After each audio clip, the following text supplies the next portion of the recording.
여기 한 남자가 있습니다. 이름은 김철수. 우리 주변에서 흔히 볼 수 있는 아주 성실한 가장입니다. 철수 씨는 매일 새벽 5시에 일어나 꽉 막힌 지옥철에 몸을 씻습니다. 상사의 잔소리도 거래처의 무리한 요구도 허허 웃으며 넘깁니다. 오직 퇴근 후 반겨줄 아내와 잠든 아이들의 얼굴을 생각하며 버티는 거죠. 그는 믿었습니다. 착하고 성실하게 살면 언젠가는 보상받을 거야. 내 집 마련도 하고 아이들 대학도 보내고 노후에는 아내와 여행도 다닐 수 있겠지. 하지만 20년이 흐른 지금 철수 씨의 현실은 어떤가요? 월급은 올랐지만 전셋값은 그보다 5배나 더 뛰었습니다. 마트 물가는 장보기가 겁날 정도로 올랐고 통장 잔고는 월급날이 지나면 신기루처럼 사라집니다. 철수 씨는 생각합니다. 나는 분명 누구보다 열심히 살았는데 왜 인생은 점점 더 팍팍해질까? 내가 뭘 잘못한 걸까? 철수 씨, 당신의 잘못이 아닙니다. 당신은 그저 성실함이라는 이름에 덫에 걸려있을 뿐입니다. 당신은 축구장 안에서 혼자 농구 규칙을 지키며 뛰고 있는 선수와 같습니다. 아무리 열심히 뛰어도 골을 넣을 수 없는 이유, 그것은 당신이 이 게임의 진짜 규칙을 모르기 때문입니다. 오늘 북치트키가 소개할 책 로버트 기요사키의 부자들의 음모는 바로 이 지점에서 시작합니다. 부자들이 세상에 절대로 알려주지 않는, 아니 오히려 당신이 몰랐으면 하는 8가지 돈의 규칙을 지금 공개합니다. 철수 씨가 평생 믿어온 상식은 공부 열심히 해서 좋은 직장 들어가고 착실히 저축해라였습니다. 하지만 부자들의 규칙 1번은 다릅니다. 돈은 지식이다. 자본주의라는 세상은 거대한 게임판과 같습니다. 그리고 이 게임을 만든 설계자들은 부자들이 더 큰 부를 쌓기 유리하도록 규칙을 짜놓았습니다. 법학적으로 보면 시스템은 누군가를 보호하기 위해 존재하지만 그 보호를 받는 사람은 시스템을 이해하는 자뿐입니다. 금융도 법과 같습니다. 모르면 당하고 알면 이용할 수 있습니다. 1971년 미국의 금 본위제 폐지에 대해 설명해 드릴게요. 옛날에는 은행에 1,000원을 가져다주면 은행은 그만큼의 진짜 금을 바꿔줘야 했어요. 즉 나라에서 금을 가지고 있는 만큼만 돈을 찍을 수 있었죠. 이걸 금 본위제라고 합니다. 돈은 곧 금이었고 가치가 변하지 않았어요. 그런데 1971년 미국의 닉슨 대통령이 갑자기 이렇게 말합니다. 이제부터 금 없어도 돈 찍어낼 거야. 이게 왜 무서운 걸까요? 비유를 들어볼게요. 여러분이 친구들과 딱지치기를 한다고 해봐요. 여러분은 한 달 동안 심부름해서 딱 10장을 모았습니다. 그런데 갑자기 게임 주최자가 이제부터 복사기로 딱지를 무제한으로 찍어서 나눠줄게 라고 선포한 겁니다. 어떻게 될까요?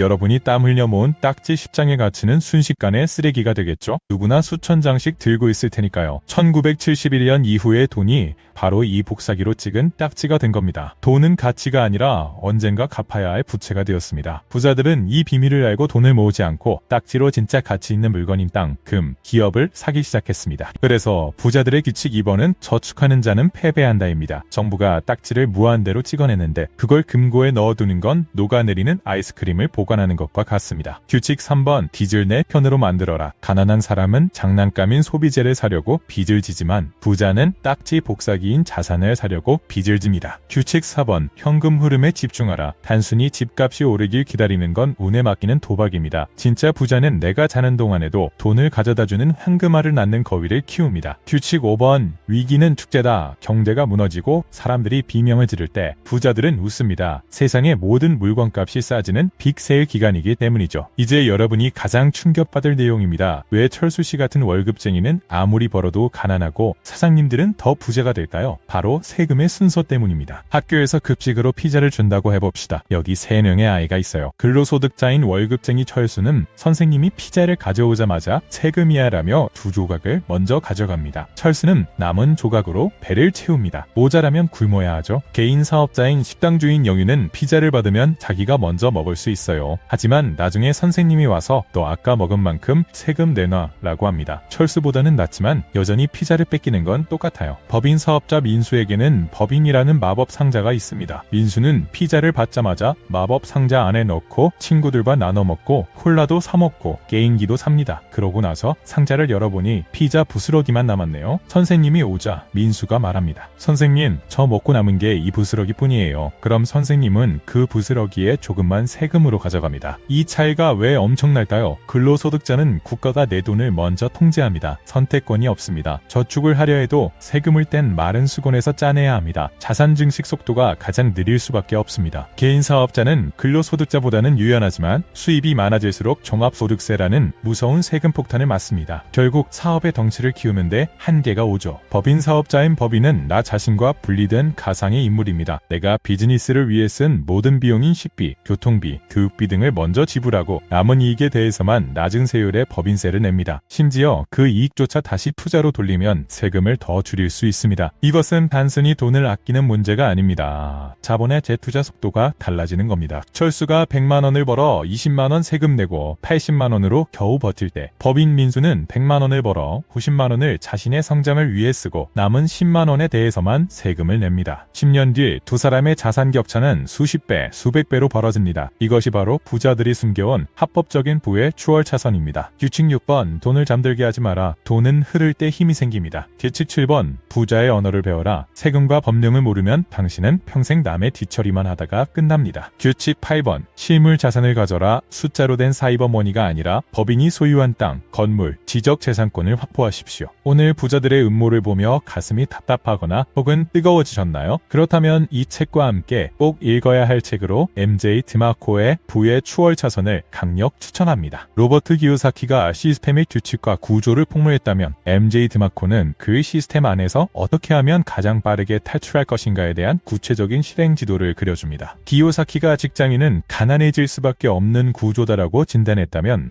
드마코는 그렇다면 지금 당장 어떤 사업 시스템을 구축해야 하는가라는 질문에 답을 줍니다.